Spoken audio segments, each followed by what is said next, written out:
misu likolo kotalela mokeli. En tout cas, naza esengo makasi. Na esengo penza. Le 8 mars. Le 8 mars. Lobi le 9 mars. Mukuba kunda susi bantu. Batu bakotala yango. Ils vont interpréter mutomnande bandenge na bango. Amaka lunga muninga na kufi azala morgue yodo ki ko fêter.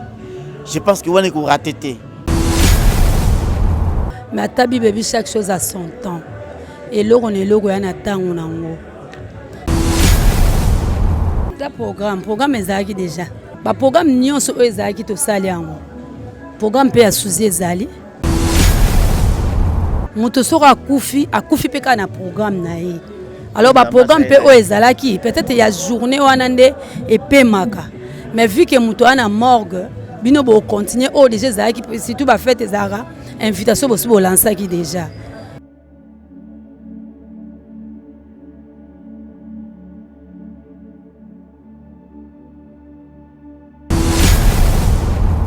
Chez Bissou Télévision, chaîne Oyo Kokani na yo. Oza Congolais olinga kambana. Orphelinat Vida ezobenga yo tosunga bana balia balala bien bamela bien nzambe akopambola yo akozongisela yo ebele mpona nini oye soutenir orphelin. Orphelinat Vida eza bongo structure oyo eza kokamba bana bitike ndenge bana biso bavivra na ndako ndenge pe bana ya Vida il faut ba vivre parce que jusque là batoma basilati $1 na biso en tout cas ekoliesa bana bitike. Lokola nzambe asenga biso ke tobokola bana o lolenge tobokola ya biso ya ndako naza koliki ete bana biso ya ndako bazolia bazosepela mais ba orphelin o nzambe apesa biso elanga o nzambe apia biso baza na souffrance.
Je suis prêt à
Tu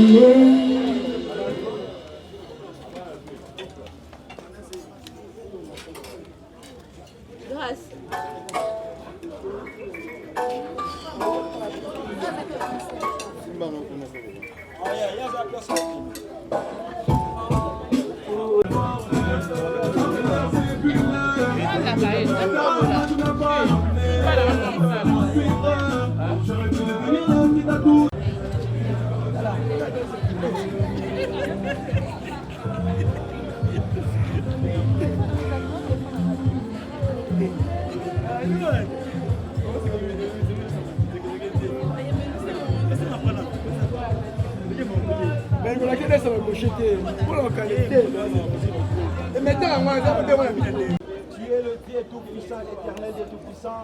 Nous te recommandons, Père éternel Dieu tout-puissant, cette soirée entre tes saintes mains. Bénis, éternel Dieu tout-puissant, la famille qui nous accueille. Bénis, ô Jésus-Christ, nous avons si prié et nous disons Amen. Amen.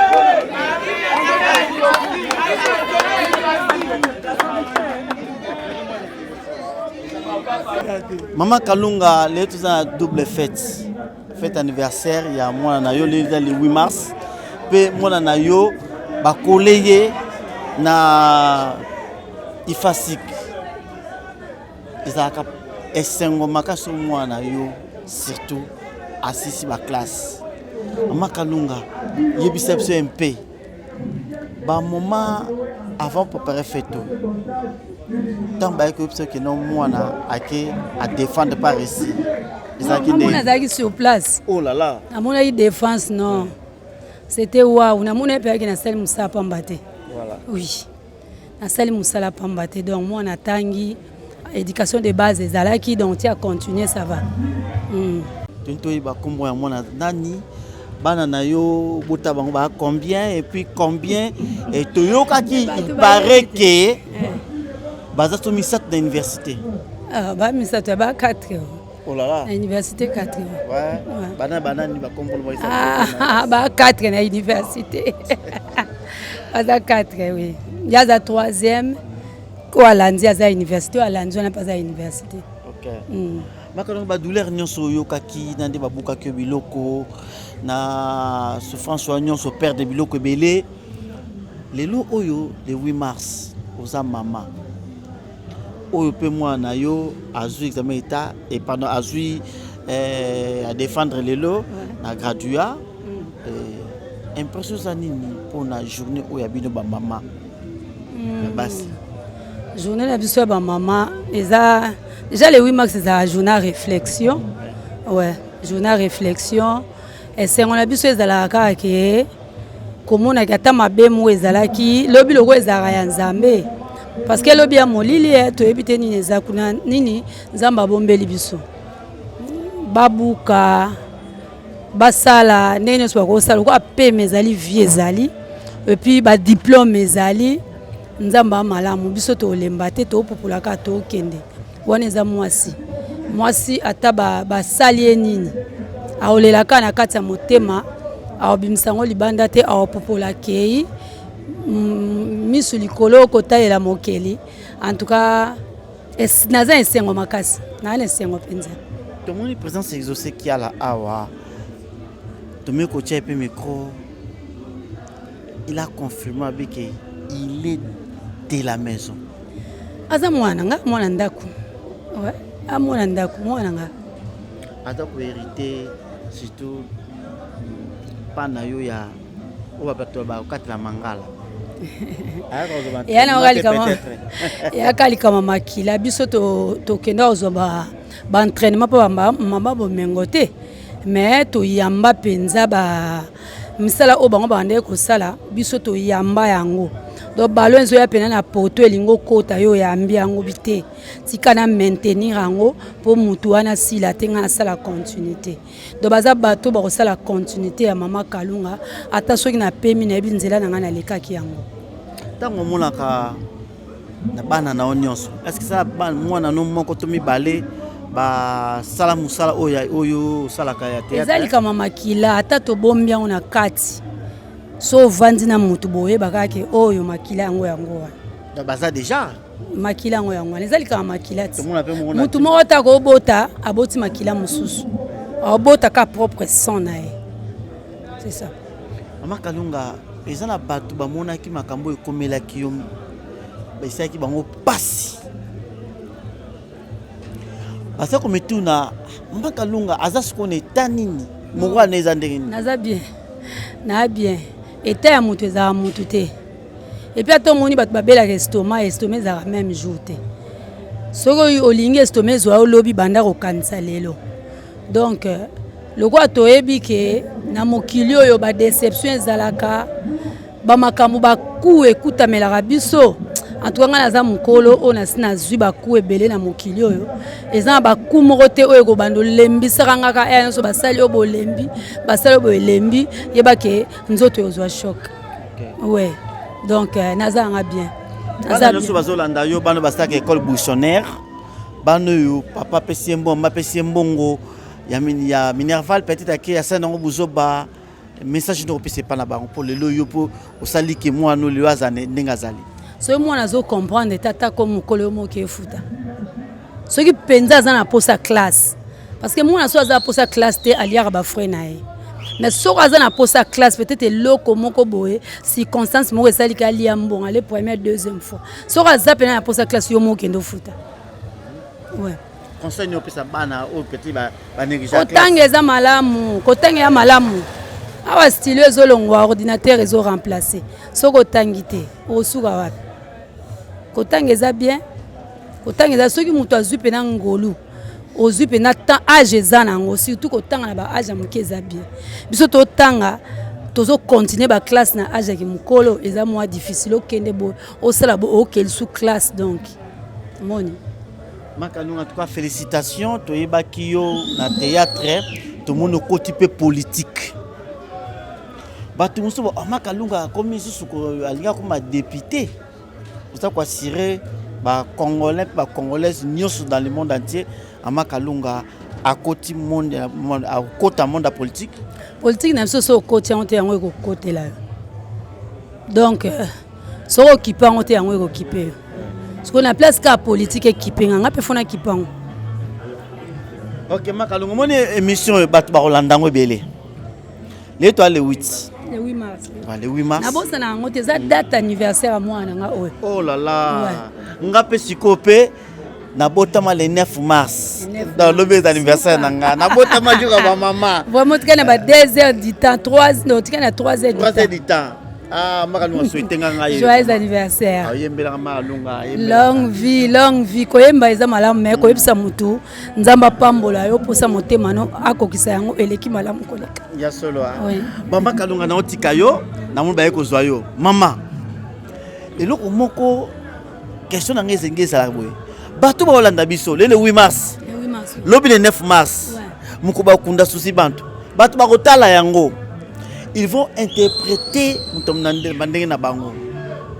Mama Kalunga muninga na kufi azala morgue yo doki ko fêter. Je pense que wana ko ratété. Pour ba bato na nini. Ta programme ezaki déjà. Programme ezaki déjà donc ba programme nyonso ezaki to sali yango. Programme pe ya suzi ezali. Après quand aussi ça fait TV mortuaire, lobby to kuta na morgue. Donc ba programme nyonso ezalaka déjà. Moto sora akufi peka na programme na ye. Alors ba programme pe o ezalaki peut-être ya journée wana nde epemaka. Mais vu que moto ana morgue, bino bo continuer o déjà ezalaki surtout ba fête ezara invitation bo bo lancaki déjà. On va nous récupérer en côté et ça bientôt le quoi ça on me enterré maté et à cave mortuaire le binaton tout côté na morgue. Un mot pas de qu'on coquette à balia. Non na zaï na fête non. Nzama pambola ba on libala kitoko. Merci beaucoup Natikio Makalunga emo zali kamolo basuka. En tout cas esengo na ngaka ezali na ngina bisa ba mama tote ya bana. Réseaux sociaux eza malamu. Mais tabi baby chaque chose à son temps. Et là on est logo ya na tango nango. Ce comme temps a kolala mutu il faut ala la 8 heures du temps. Moi na akoma na réseaux sociaux réseaux sociaux et comme on leke comme na era ensemble là là. Donc to beta penda c'était ma casse na réseaux sociaux. Eza bien eza mabe.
Beni, otali machine.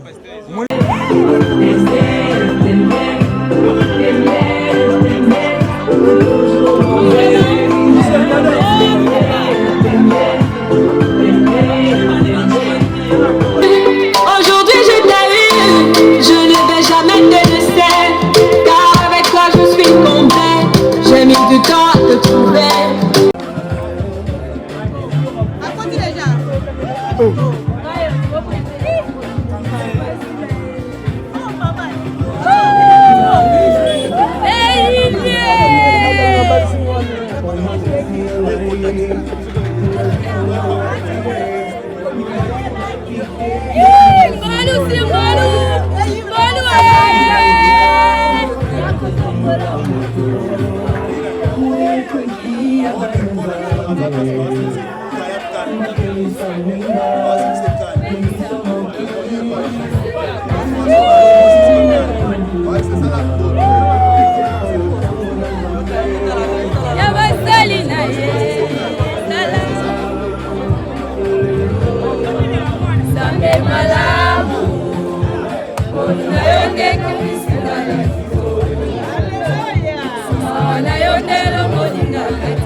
Lelo mukolo ya Jisbi Toto, je pense que Batu Balobaka Mingi, qui est côté la famille ya Mama Kalunga pe, il est vrai tout le monde lelo.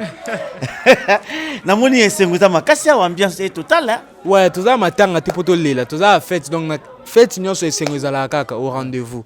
Donc voilà, c'est ma sœur qui est née aujourd'hui premièrement. C'est son jour d'anniversaire. Okay. Donc à part ça, n'engpe a tu aussi sa classe nae, toi na be son loka de noko bandeni. Toi na be son mi ba double fête. Donc toi na be son mi balé à part son anniversaire, a tu aussi sa classe donc voilà. Ah c'est classe na ifasik hein? Ifasik oui. Voilà. Ifasik. Exaucé lelo za mukolo ba maman. Impression zanini, impressionnant surtout pour na ba maman place no chaka maman.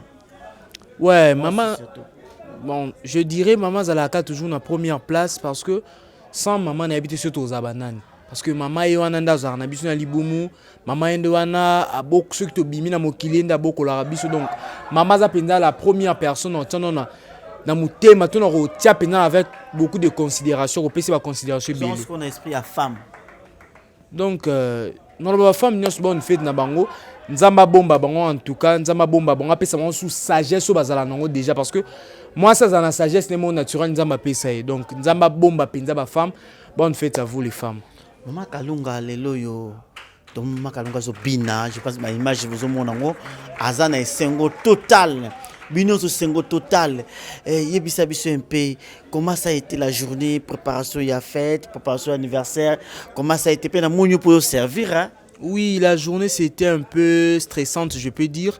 Il y a qui moi stressante parce que c'est beau préparer loco, ma bako zangaka toujours, et zangaka te. Donc moi tout ça c'est un peu ça l'autre tout ça qui te na qui donc toujours ça mais on a la cadre ya famille quoi, ya ambiance kaka. Tu te comme na soirée ngako na comme serveur donc comme ko servir. Voilà. Ah mais c'est la famille hein? Oui, c'est la famille donc je fais ça avec beaucoup de plaisir parce que c'est ma famille, c'est ma sœur qui est née aujourd'hui. Voilà. Olono ba fan wa Zolanda osikoyo pour na exaucer kiala avant la dernière question. Bon ba fan nanga la fête ndeko nanga donc ba question bo se posera pas exaucer za moi ma kalunga toté donc ce que moninga penza sona zaki moi ma kalunga ngo tende bo lobelaka nangena servir nangena za invité normal donc voilà naïb c'est bon exaucer balbayo katla mangala makasi.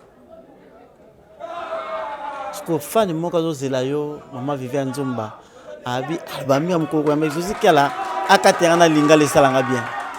Maman Nzomba pesa ngambeli pona kato lingala sambeli na okata ndeni. Na okata na molimo to na ndoto. Voilà, c'était un réel plaisir à Koyamba exaucer Kiala à l'occasion de la fête. Merci beaucoup. Merci. Oza Congolais olinga kambana orphelinat fida ezobenga yo tosunga bana balia balala bien bamela bien nzambe akopambola yo akozongisela yo ebele mpona nini oye soutenir borphelin. Orphelinat vida eza bongo structure oyo eza kokamba bana bitike ndenge bana biso bavivaka na ndako ndenge mpe bana ya vida il faut bavivre parce que jusque là batomaka basila $1 na biso en tout cas ekoliesa bana bitike lokola nzambe asenga biso ke tobokola bana oyo lolenge tobokola ya biso ya ndako naza koliki ete bana biso ya ndako bazolia bazosepela me baorphelin oyo nzambe apesa biso elanga oyo nzambe apia biso baza na souffrance.